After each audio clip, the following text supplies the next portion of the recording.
I call the April 21st, 2025 council meeting to order. Stand for the pledge of allegiance. I pledge allegiance to the flag of the United States of America and to the republic for which it stands, one nation, under God, indivisible, with liberty and justice. Clerk will call the roll, please.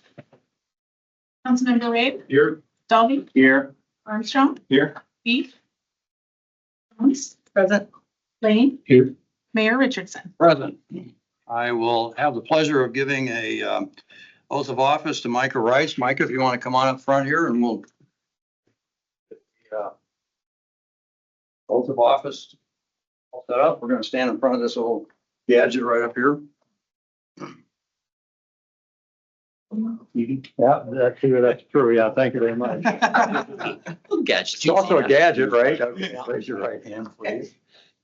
I, Micah Rice, I, Micah Rice, do solemnly swear do solemnly swear that I will support the Constitution of the United States that I will support the Constitution of the United States and the Constitution of the State of Iowa, and the Constitution of the State of Iowa, and that I will faithfully and that I will faithfully and impartially, and impartially, to the best of my ability, to the best of my ability, discharge all the duties of firefighter paramedic discharge all the duties of firefighter paramedic of the city of Indianola, Iowa, of the city of Indianola, Iowa, as now and hereafter required by law. as now and hereafter required by law. Congratulations.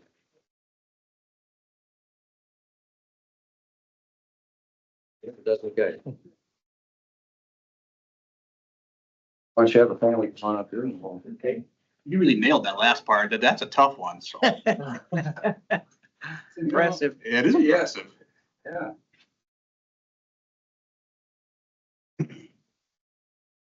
I'll hold that. I know. Sure. Your signature on it. No, you're good. Go right ahead. Let me get everything out of the way there. Taken. Very well. Hold on. That's okay. So look right here. 3, 2, 1.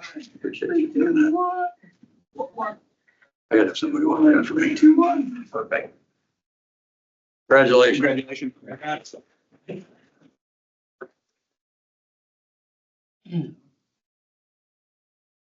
There you go.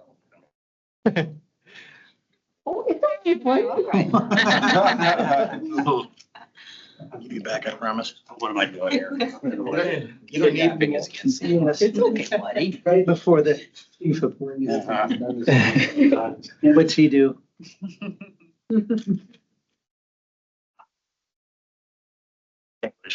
Thank you. Thank you, Micah.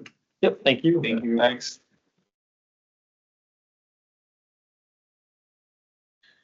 All right. We will move into the public comment section. If there's anybody in the audience who would like to make a comment tonight, come to the podium and give us your address. Seeing none, we'll move on to the consent agenda. There are any items that need to be pulled. Meth. Item F. H. F. Anything else?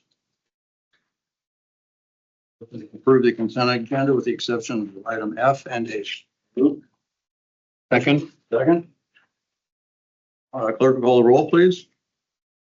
Oh, just a second here. Doug, you want to run through that quickly? Thank you. I'm sorry. Apologize. You're good. First thing, or a couple of things on here, the approval of claims, setting a date for the future public hearing for May 19th at 6 p.m. regarding the amendment to the fiscal year 25 budget. We have a number of permits for liquor, tobacco, refuse hauling, and event.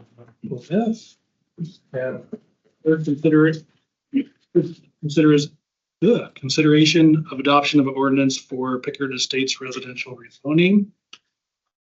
With a resolution suspending the enforcement of Indianola Code 47.01 to allow the sale and consumption of alcohol for the Discmania Challenge disc golf tournament presented by True Bank at Pickard Park on June 27th through 29th. We have a resolution for a tentative labor agreement between the general community. There is health insurance renewals. Fire department is working on becoming a clinical site for EMS training for residents through the Iowa Methodist Medical Center. There's an agreement between Farm and city of and the fire department for EMS services for 4 races. Then an improvement, resolution approving the amendment to the agreement with Dust Pros. We're going to reduce the cleaning of the activity center and Regions Bank 1 time instead of 3 times a week. Amending the fee schedule for rental fees for some parks and recreation facilities. Determining property at Regions Bank to be surplus, the sale of that property inside the building. We have urban revitalization designations for new residential construction and a resolution approving salaries. Okay. I have a question on item P. Which item, I'm sorry? Item P, do we have a list of items? What was left? I know it said artwork. There's a lot, yeah, we have a list of the items that are there that some city departments make.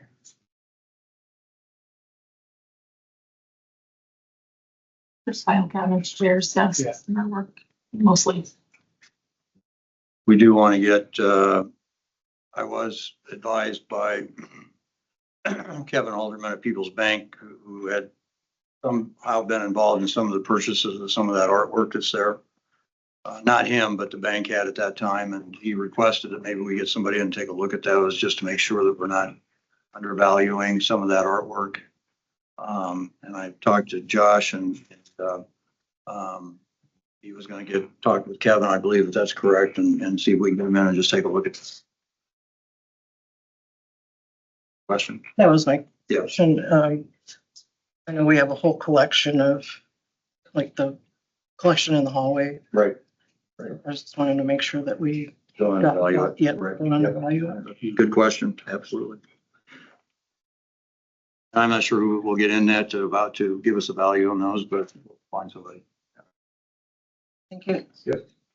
Or go ahead and call the roll then on the consent agenda. I'm minus items F and H then, please. Councilmember Dalby, Aye. Armstrong. Aye. Stones. Aye. Lane. Aye. Wade. Motion carries 5-0. Third consideration of adoption of an ordinance on chapter 99 sewer charges. Need a motion a second, please. Move. Second. Motion and a second. Any discussion? The Scrivener's error and not for the print users. There's a calculation error in there. Are we able to proceed? Yes, Okay. just make that mention in the motion. Okay. Okay. So do I need to amend my motion Yeah. to account for the Scrivener's error? Is that good enough? I second that. We have a motion and a second. Clerk, call the roll. Councilmember Dalby, Aye. Armstrong, No. Stones. Aye. Wade. Aye. Wade. Motion carries. We have a resolution appointing Bob to the MIPA representation. So wants to excuse himself for that. So I need a motion a second, please. Moved. Second. Clerk, call the roll, please. Councilmember Lane, Same. Wade. Dalby, Aye. Armstrong. Aye. Stones. Aye. Motion carries. We're on to council committee reports, and since Bob, you heard a MIPA thing today, why don't you go ahead and give us a quick report on that, and anybody else, then we'll move from there. Yeah, well, it was, I was flying a little bit blind going into this meeting, but it was interesting. I will tell you that I'll just hit a few of the topics were discussed. They talked one about their financial position, which is much stronger than it was a year ago. Some of that just sounds like timing of revenues. I think I would understand that. They discussed the Iowa Clean Cities and Communities Coalition advertising for a director, and they will have a deadline of May 9th for that, but that won't be filled until the corresponding grant is received, so that be able to make sure they have the funds necessary. Voted to adjust the employee handbook regarding their HSA contributions to make them in concert with the IRS regulations so that they don't have to revisit that every couple of years to update the handbook. Talked about switching from a 501c4 to a 501c3. The biggest advantage of that is there will be many more grants to apply for. There will also be, also on the flip side of that, restricted in their lobbying, but they believe the grants will far outweigh what they could have done with the lobbying. And also by being 501c3, they're tax deductible, which opens some doors for them. And that would about do it. Any questions? Hey, anybody have any questions?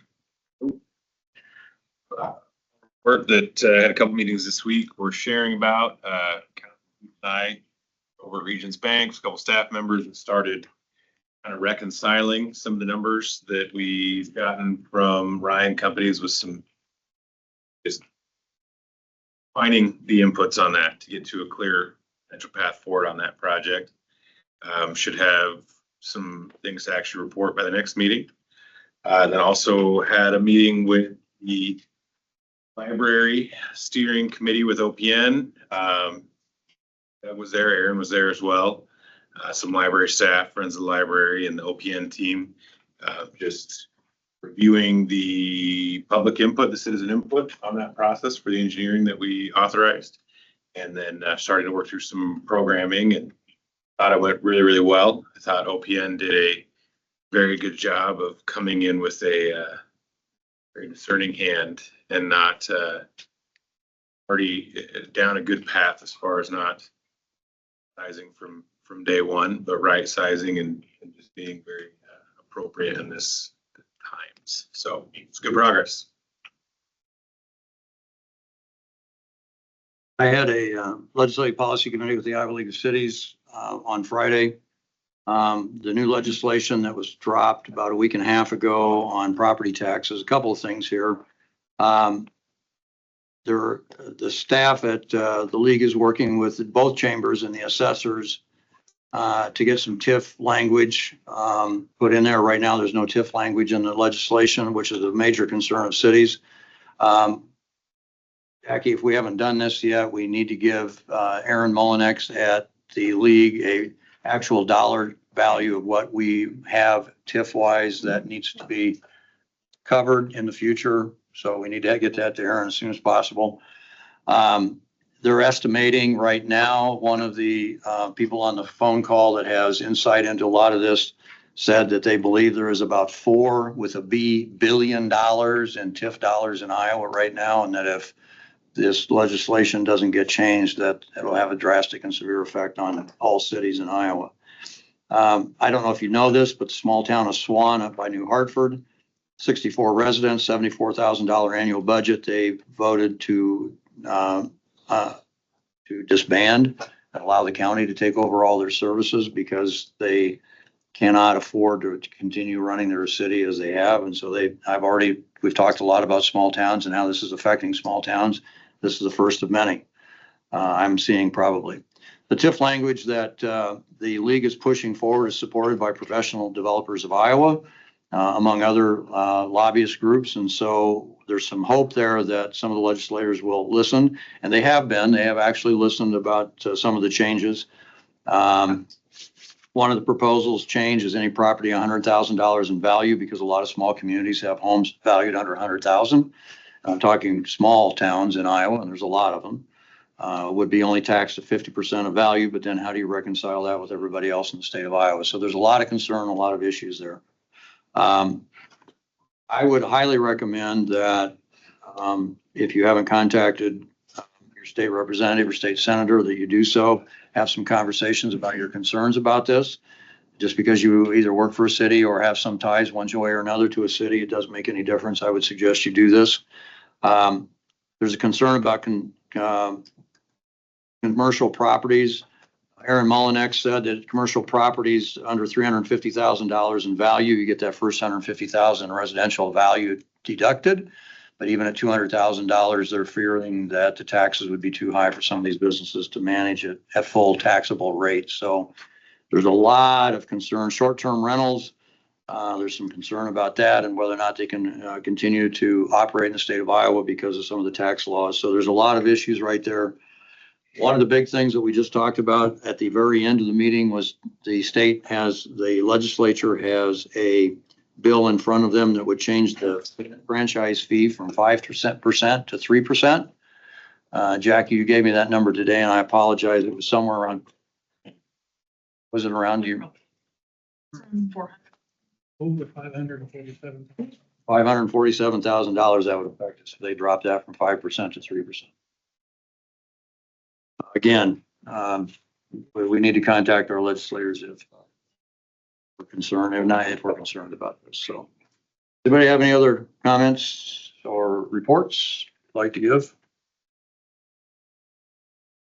Okay, ready to receive and file the treasurer's January 2025 treasurer's report. A motion, a second on that, and then if there's any discussion, we'll talk about that. So moved. Second. Make Doug, are you gonna give Doug a hard time tonight, Doug Scholl, or just let him off the hook tonight? I'm letting them off. All right, all right. We'll call the roll, please. Councilmember Stones, Aye. Lane. Aye. Aye. Armstrong. Aye. Receive and file the February 2025 treasurer's report. Motion a second. Motion a second. Any questions on that? I do like the way you kind of put that report together. That was good. I like the graphs. Yeah, I did too. Yeah. Hearing no comments, let's call the roll, please. Councilmember Armstrong. Aye. Lane. Aye. Wade. Bobby. I would take a motion and receive and file the March 2025 treasurer's report. Motion is second, or is there any final comments on the treasurer's reports for March 2025? Just a quick rundown, Jackie. I think we had maybe a couple, if I saw, that were kind of a little higher than where they should have been on that, if I'm not mistaken. Is that correct? Yeah, do you have them in front? I don't have them in front of me. There's some that are close. I know there's a couple capital projects that are close, and then some of the health insurance and liability funds, they'll be part of the next budget amendment that we do, so. And we do get a tax payment here in April, is that correct? Yep. Yep. We've gotten. So that'll balance some of those out as well? Yep. Okay. That's about it from that. You'll notice either this month or early next month, Bankers Trust will transfer money in from that to True Bank to cover our loan payments that come out June 1st. Okay. Changing those accounts. Okay. Clerk, call the roll then. Councilmember Wade. Aye. Bobby. Aye. Armstrong. Aye. Stones. Lane. So, community update. We obviously had a very tragic event on Friday with passing of Jay Byers. And very unexpected. I think that Terry Handley and the board did an excellent job of giving information out to the public on Friday afternoon. The funeral is at Hoyt Sherman Place on Friday at 10:30, I believe that is. Is that it? 10:30? I've asked, I will not be able to be here because of a trip that I'm taking. But I've asked Bob because of his contact with Simpson and his former work with Simpson, and also a friend of Jay's, if some requirement is needed for the city of Indianola comment, that Bob will provide that. And I've talked with Steve and he's fine with that too. So I do have a proclamation I would like to read on Jay Byers Day. And so we're going to proclaim the 25th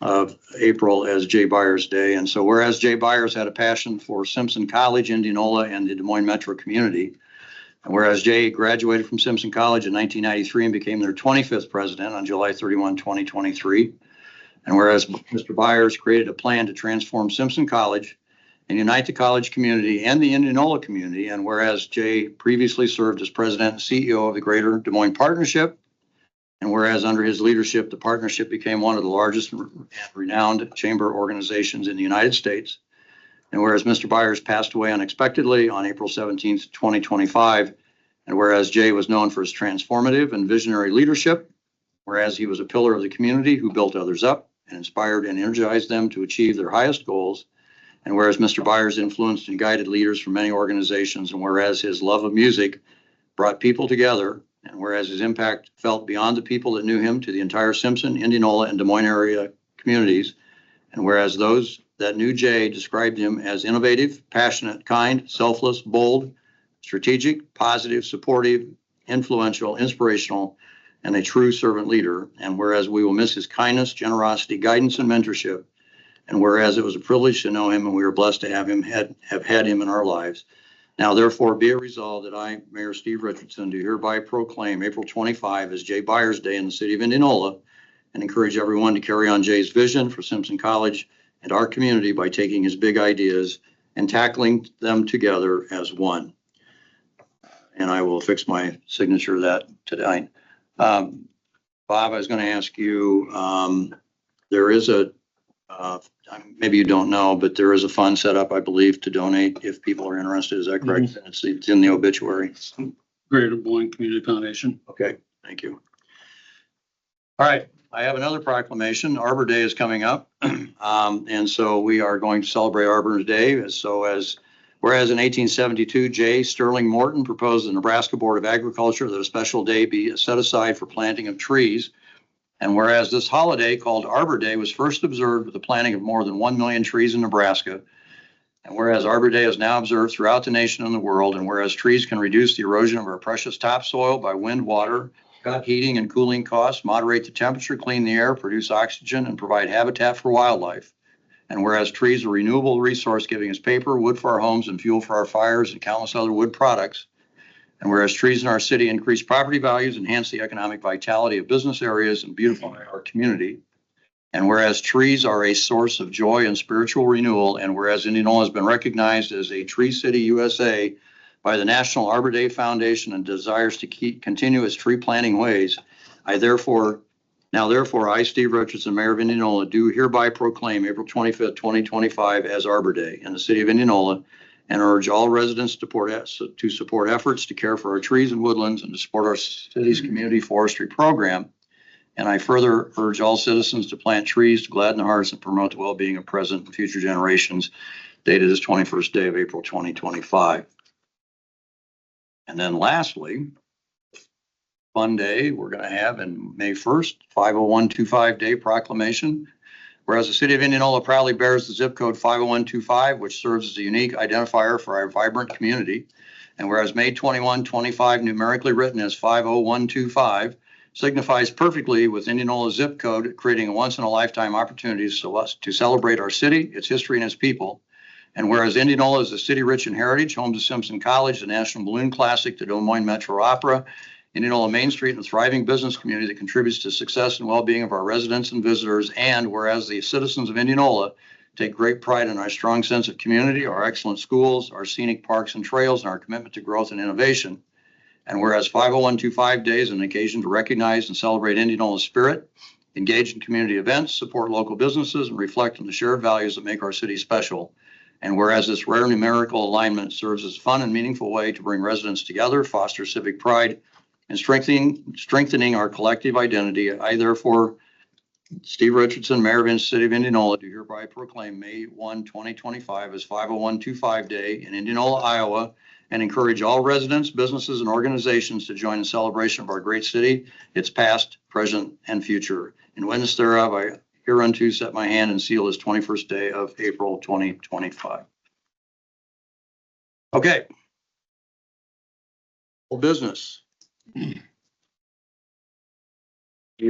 Fiscal year 26 budget. We need a motion for a public hearing regarding the adoption of the fiscal year 26 budget. Moved. Motion a second. Clerk call the roll on the public hearing. Councilmember Stones? Aye. Lane? Aye. Ray? Aye. Selby? Aye. Armstrong? Aye. So we are in a public hearing. If there's anybody that would like to comment on anything, to do that. Otherwise, I'll turn it over to Jackie to get started, and then we'll have comments after.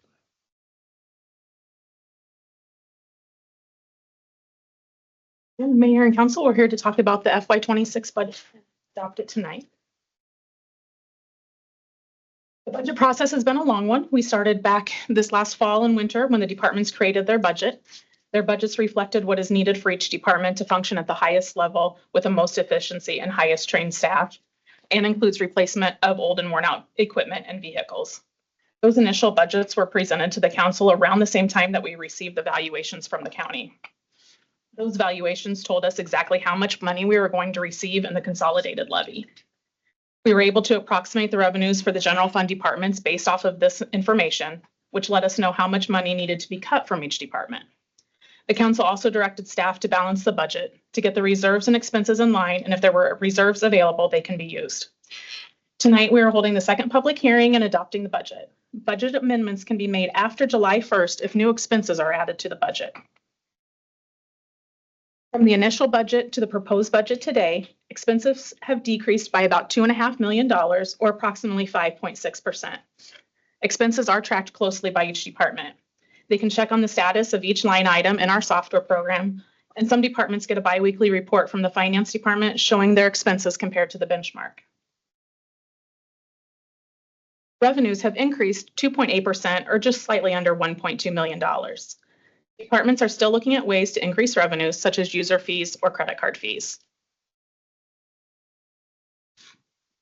Tonight, we are setting the levy rates, the amount of property taxes we will collect throughout the year.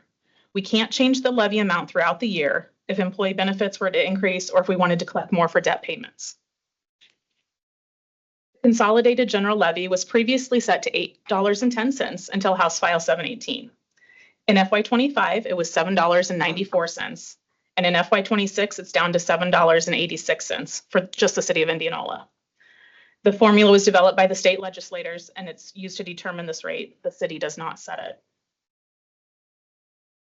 The city can levy for property and liability insurance for our departments. The levy amount this year is 38 cents, up from 16 cents in FY25. The employee benefit levy is for employee retirements and other benefits. The amount for FY26 is $3.85, down from $3.98.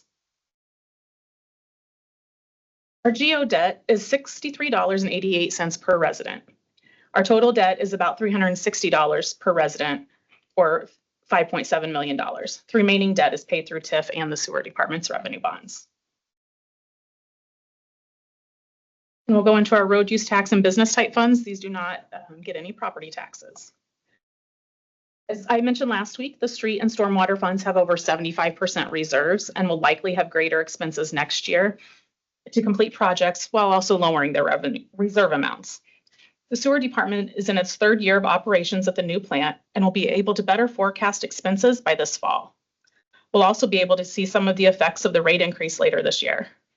The IWC has been actively working on their operations and budget, projecting revenues higher than expenditures for FY26. This will take careful monitoring of the effect the proposed changes have on the usage of the facility. A budget is a living document that can be amended throughout the year. If we need to enter into a contract that wasn't budgeted for, or we decide to do a project, or we receive a grant, we can amend the budget. No changes have been made to the budget since I published the public hearing notice. Council directed no step increases for non-union staff, and that will remain in place unless otherwise directed. But the benefit levy has remained the same to account for any unknowns throughout the year so as not to hurt the department's budgets, requiring them to make further cuts or so that we don't pull from reserves. Several people have been quoted saying something along the lines of our budget reflects our values, priorities, and goals. I believe our departments have done just that. They prioritize the service we provide to this community. They show they value their employees, and they kept the goals set by the council in mind. Are there any questions on the budget this year? The decrease in expenses that you showed there, that's just for this next fiscal year, is that correct? That's right. That's from the initial budget workshop at the beginning of January to today. Right. Mhm. And I just want to point out that staff has done a great job of cutting additional monies from this current fiscal year's budget, As well. and do certainly appreciate that as well. All the department heads worked closely with their own staff, and Right. a lot of hard work that everybody did it. Any other questions for Jackie? Thank you, Jackie. Anybody in the audience wish to comment on the budget hearing?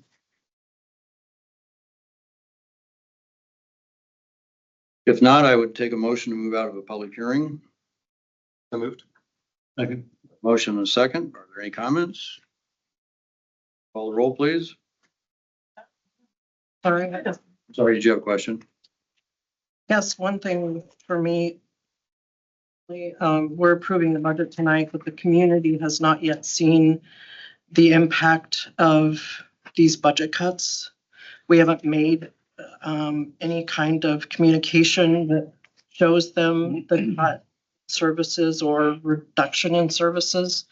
So when we do make that communication, it's gonna be kind of a shock to them. But maybe not.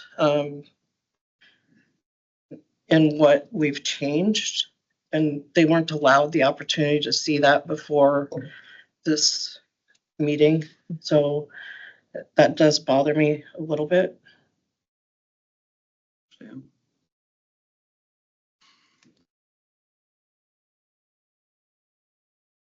Any other comments? No. Okay. No further comments. Clerk, call the roll, please. Councilmember Stones, Aye. Ray, Aye. Ray, Aye. Bobby, Aye. Armstrong. Aye. Motion carries. We are on then to item number 2, which is a resolution suspending certain requirements of city. We still have to approve the budget. That's a good idea. Good idea. We were exiting the. Sorry about that. Getting ahead of myself. So resolution adopting the fiscal year budget. Second.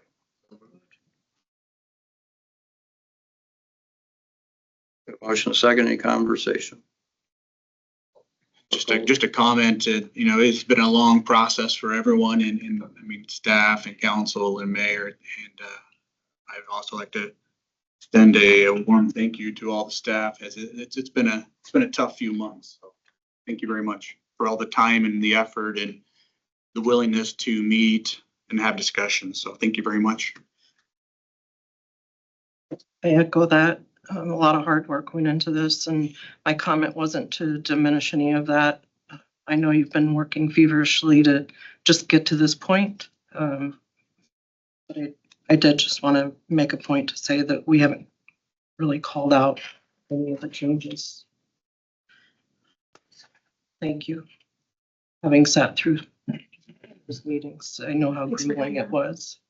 I also want to thank you, Councilwoman Masons, for your work on this too, and Doug, your work as well, and Jackie and everybody else too. So thank you for that, that work. And again, it's not been easy.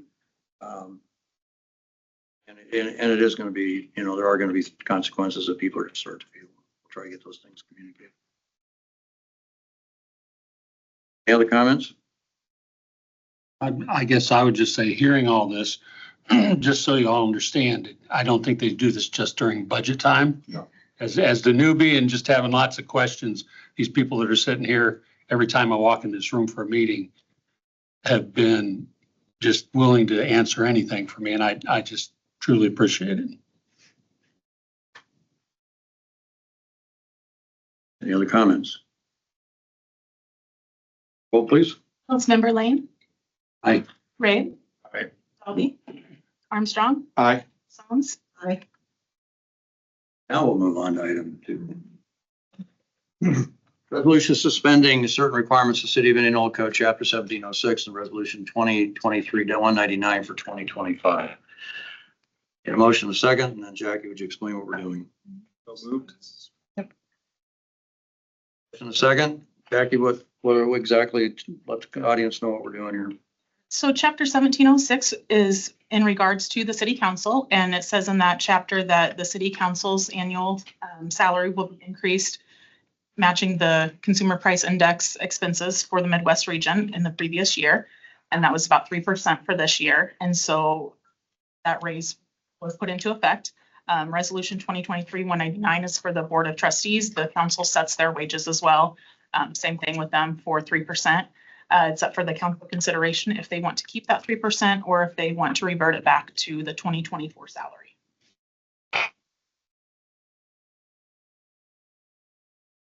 Discussion.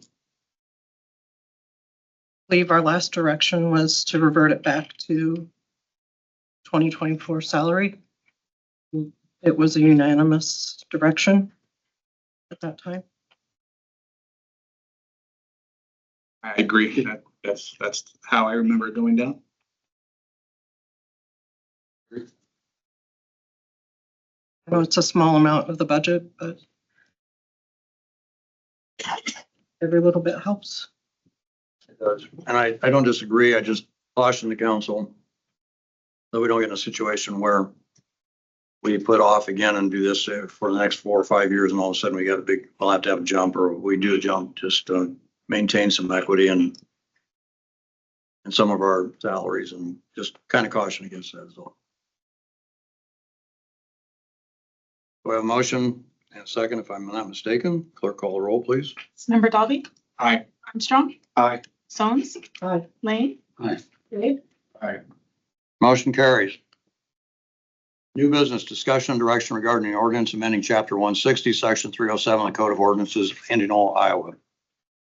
Jackie, what is this exactly? If just to make sure. Explain it. And we'll have a Council. motion. Okay. Chief. I'm bringing this forward today. Chapter 16307 currently establishes the illegal burn ordinance in the city. Currently, any fire except for cooking, and it has some very specified parameters around it, such as the size of the material you're burning, and then it has to be covered with a 1-inch by 1-inch screen. With the changes, we've had that ordinance in place for some time, and we've responded to several calls for illegal burns, and we get them coming into the spring and then going into the fall quite frequently, especially with yard waste and things of that nature. There's not much as far as teeth with this ordinance. When we go out there, it usually results in us asking the homeowner to extinguish or extinguishing the fire for him. Some people get away with it, some don't. There's several houses, I'm sure that you'd look around town, have burn pits in them. There is a campground in town that currently has burn pits that are used frequently, contrary to the code. And so with that, in evaluating that and looking at it under the 2018, under the scope of the 2018 IFC, it really didn't reason with that code well. And in examining it, and I'll have Fire Marshal Ted Neller here speak briefly. In his research, I had brought it to the mayor, and with the increase in the fees to the yard waste facility, with the increase in the fees to the burn permit, essentially it would be easier for a resident to take the slap on the hand repeatedly and to continue to bypass those routes for proper disposal of their yard waste, and then for proper burning as far as that goes. And so to make it more friendly, I believe that if we open this up and allowed recreational burning, which are some very specific parameters in the International Fire Code 2018 again, which I'll have Fire Marshal Miller speak about, it would increase the ability for people to enjoy just a campfire safely in their backyard. And could do so. And then it would allow us, we had spoke with Chief Scheer, and enhancing our enforcement of illegal burn activity, then which burning yard waste and wet wood and things of that nature allows a lot of smoke and respiratory irritants. So by doing proper burning, we could eliminate that by putting teeth in that enforcement mechanism that we have. We can cite those who are not complying with that burn ordinance and prevent some of that. With that ordinance, then I believe that we could do with some public education and with the parameters that that ordinance puts in place, we could reach out to the community with that education, and they could have some, some safe burns, safe recreational burns in their backyard. So I'll have Captain Neller come up and speak briefly about what he found. We did look into the metro communities and have him speak briefly into what he found, and then maybe get some additional direction from you on how you'd like us to proceed.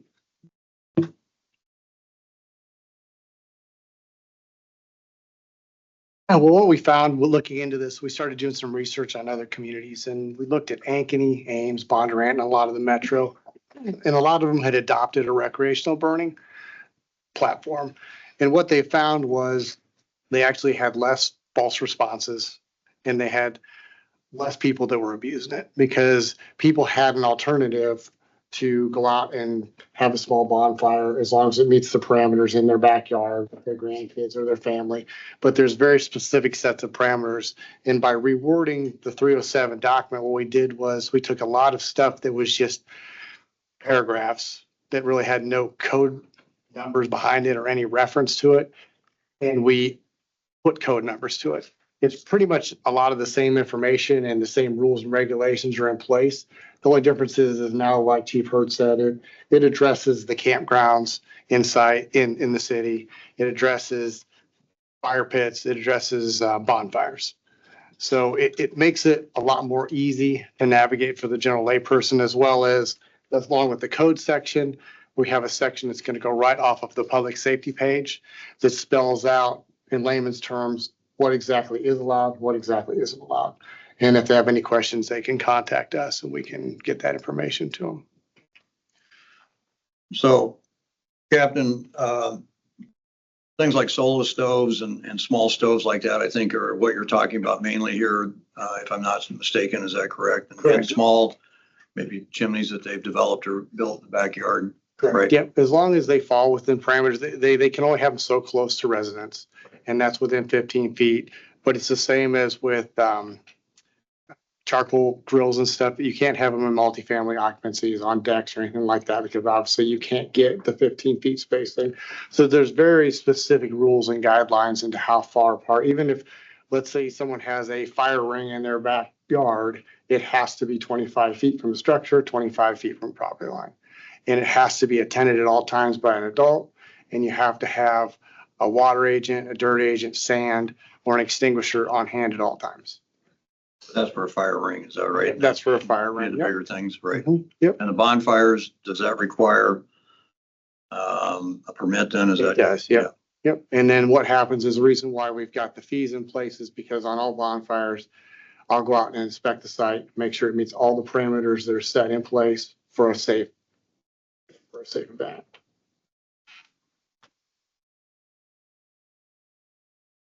How does the council wish to proceed? A guy who likes campfires, I think it's a wonderful. Stops people like Josh from breaking the rules all the time. As long as you have a package of hot dogs out, you're fine, right? Yeah. You guys feel good? We do, yep. Okay. Yep. And we're talking to a bunch of the other municipalities. They said they've had really, really good luck with basically the guidelines that we've set forth. Kind of like you, Ron, kind of like the idea. I mean, if you guys are comfortable, you feel good about it, then I feel good about it. Now, is everybody gonna have to, if they have a small stove, a solo stove or something, they're gonna have to have you come out and measure it? Or? No, not for that. That's more for when they get into the permitted fires. The recreational fires they're more lenient, and if they want us to come out, we can sure come out and take a look at it. Right. But that's why I say that page that we put out there is very, very clear and self-explanatory towards what they can and can't do and where they can have them. Okay. A homeowner just can't have a pile of wood in their backyard and set it ablaze, right? It has to be within a contained. Yep, and it's very specific. I mean, in our ordinance, it says that it can only be 3 feet around and 2 feet high. That's as high as it can be. And then we're very specific on what fuels they can use and what fuels they can't use. So there's no leaves, there's no wet wood, there's no green tree, there's no painted wood. So it's very specific. So yeah. Yeah, great. So direction on this then, I'm guessing is you would like us to give you direction to bring this to council in the form of amendments to our code and 3 readings and go that way. Is that what I'm hearing? Council okay with that? Is that where you want to head? I'm in favor of it. Great. I'm curious how many calls you get next meeting. Well, I don't know. I'd have to pull all the numbers. I would say probably 15, 20 a year for illegal birds act or what? Yeah, we do. And I think in 2022, we had one where a family was burning in their backyard in the wind over on 10th Street and took an ember into the siding. Again, this ordinance is very specific about the weather conditions you're burning in and the stuff that you're supposed to have. In addition to that, when we do our open house, I think it is our intent to have a burn pit and to have the checklist and to show the community what safe burning looks like. Again, I think right now it occurs and there's no provisions by it. The only time we get calls is if a neighbor calls and complains, which is a portion of the times they don't. But I think by putting this in place and then having that heavy community education and, I think that they could all burn responsibly. And again, it's something that will add to the allure of the community. And I know that multiple times when I'm out there and I'm extinguishing the fires, usually the homeowner's upset because they're trying to enjoy it and they maybe were or were not aware of it at the time. And so with that, I mean, they give me the frustration of, I don't understand why we can't burn. And so, of course, some of that's just what the council's put into place because of those with respiratory illnesses and sometimes the irritants, people don't burn responsibly. So unfortunately, everybody has to comply with this. Again, with this ordinance here, it does allow the fire department, if we do get a complaint, even if it is within legal parameters, we can extinguish it because it is bothering the neighbors. So we still have the authority. If they're burning wet wood, it's all giving a lot of smoke off, then we can come extinguish that fire and tell them that they're not going to burn. The hope is by communicating what they can burn, I think a good educational everyone piece, will be happy. I think that, yeah, it can be responsible and enjoyable. So let's say Thank somebody you. chooses just to say, I'm not gonna pay any attention, I'm gonna go burn my brush and debris. What's the consequence? It's $250 fine initially, and again, there's going to be it'll be recorded. Citation will be issued the next day by the PD, and then they'll either pay the fine, $250, or they'll have to appear in court, and then we'll answer for it there. If it happens a second time, then it's a $500 fee, and then $500 fee after that. So. One last question. Your pancake breakfast is when? May 10th. Times? It is 7 a.m. until 11. Okay, thank you. So we'll bring us back on first reading on May 19th then, is that okay? Or May 3rd? May 3rd, right? 5th, somewhere along there. And we were going to request if we could pass second, third reading. So it's up to the council, if the council pleases, and maybe entertain waiving the second or the third reading. Sorry. We'll have to do the first and the second or third we can waive. Is that right, Doug? So it'd be the May 19th, then it'd be the earliest we can get that through. And we'll work with Aaron to push it out and maybe get some feedback from the community or their concerns about it. But again, I think with the parameters, they should, again, limits what they can use for fuels to light it. It should be a very positive experience for the community. Thank you for bringing it forward. Yeah. Thanks. Thank you. Thank you. Okay, we have direction. We're good on that? All right. Interim city managers report. Yes, spring is upon us, right, everybody? Thank you with a nice wet Sunday, but now everything's. A couple things here I have. Police Department has received the Governor's Traffic Safety Bureau grant for $23,500. So that the next fiscal year, so that will help there. We should have other news about several Warren County film probably. So 2 weeks or so we can do some of those. I'd like to commend our marketing department and our community. The RAGBRAI Marketing Committee has won a top 3 in the AMA's Iowa Nova Awards. It's a testament to our citywide collaboration for that event last summer. Made a lot of fun. So hopefully you can go on Facebook and you can vote and make them the People's Choice Award winner as well. So people in the room were part of that project. That was great. Fire's working on a couple emergency trainings with the village in Martinsdale in June. Again, more collaboration with our partners in the community and outside the community when we talk about emergency management things there too. As we kind of talked about already, but as we move into spring, reminder that the brush facility is open and spring curbside cleanup is this week. So cycling day, get your things out of there. Have those removed. Public Works and Electric Department is working on square light pole repairs. They're starting. The paint's been peeling and hopefully this will for us. We already talked about library planning and you talked about fire pancake breakfast coming up.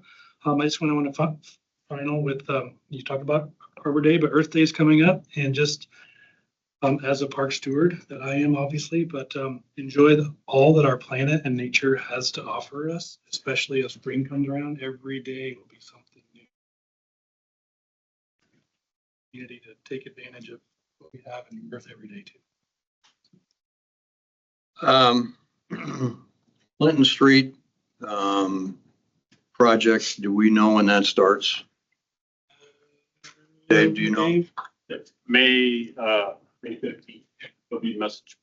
Okay, so the section between Howard and Buxton will be closed then starting May 15th for reconstruction and repaving. Is So just an FYI to everybody in the community, and want to make sure that gets out as well, so. They're getting ready to work on that information to go out. Any other items to throw in there before we move on to, I think we've already covered 2030 because you've gotten that going and we're working on that. So anything else anybody wants to bring up before we move to closed session? Okay, so I take a motion to move into a closed session according to Iowa Code 21.51I to evaluate the professional competency of an individual whose appointment, hiring, performance, and discharge being considered when necessary to prevent needless and irreparable injury to that individual's reputation. That individual requests a closed session. So I need a motion second. Motion a second. Josh. And clerk call the roll. Councilmember Dalby? Aye. Aye. Jones? Aye. Glade? Rabe? Aye. Motion carries, and we will have probably possible action at the end of this. So if somebody wants to take that time, you can. There's rooms available outside. So we will move in about, give us about 5 minutes here and we'll move to closed session.